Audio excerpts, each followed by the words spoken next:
Imagine staring at a photograph of an empty, yellow wallpapered office. There's no furniture, no windows, just the sickening buzz of fluorescent lights. It's a space that feels deeply familiar, yet entirely wrong.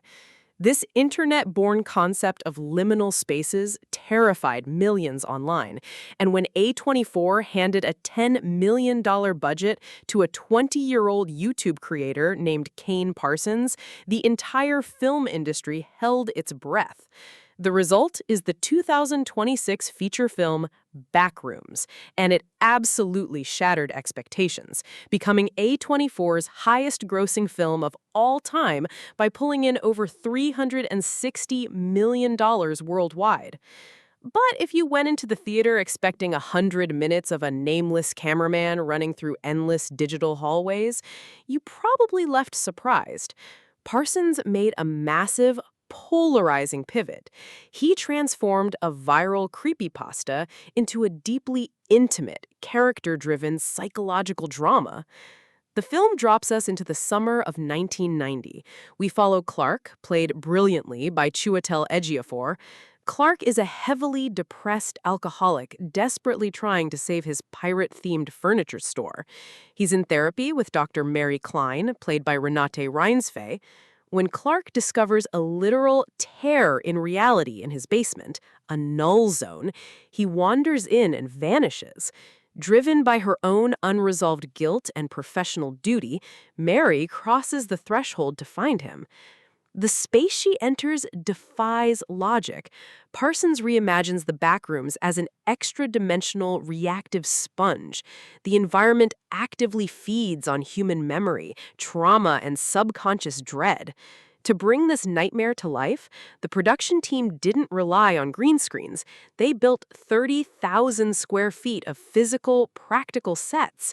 They tested over 50 shades of yellow wallpaper just to find the exact sickening hue. To capture the grit of the 1990s, they actually took pristine digital footage and ran it through physical VCRs, creating an authentic, degraded analog texture you simply can't fake with software. The sound design is where the true horror lives. The score rejects cheap jump scares. Instead, you are suffocated by the relentless, low-frequency hum of fluorescent lighting and the isolated, heavy breathing of the actors. When the film's central monster finally attacks, a grotesque, 7-foot-tall distortion of Clark's pirate mascot, its terrifying vocalizations are a mix of Ejiofor's pitched-down voice and the agonizing screams of camels. The film also introduces a fascinating temporal paradox. The pirate monster that stalks the yellow halls actually existed 10 days before Clark ever stepped foot inside. The complex doesn't just distort space, it shatters time, pulling from the past, present, and future of anyone connected to it. It manufactures what scientists call still lifes, clay-like, uncanny physical mimics of human beings generated from fragmented memories. This culminates in a deeply ambiguous, unforgettable finale. Mary seemingly escapes the maze and is interrogated by an async scientist. But the final frame leaves us reeling. We cut to a glitched, motionless still life clone of Mary, sitting in a distorted replica of the interrogation room. The clouds outside the window are entirely static. Was Mary actually rescued, or is the async facility just another simulated layer generated by the complex to keep her docile while it rewrites her identity? Parsons refuses to give us a clean answer. The film's tagline warns us, "You can leave the backrooms if you're lucky, but the backrooms may never leave you." The movie forces us to confront a terrifying thought.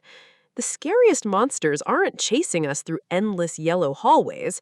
They are the unprocessed traumas we carry inside, waiting for the perfect environment to manifest.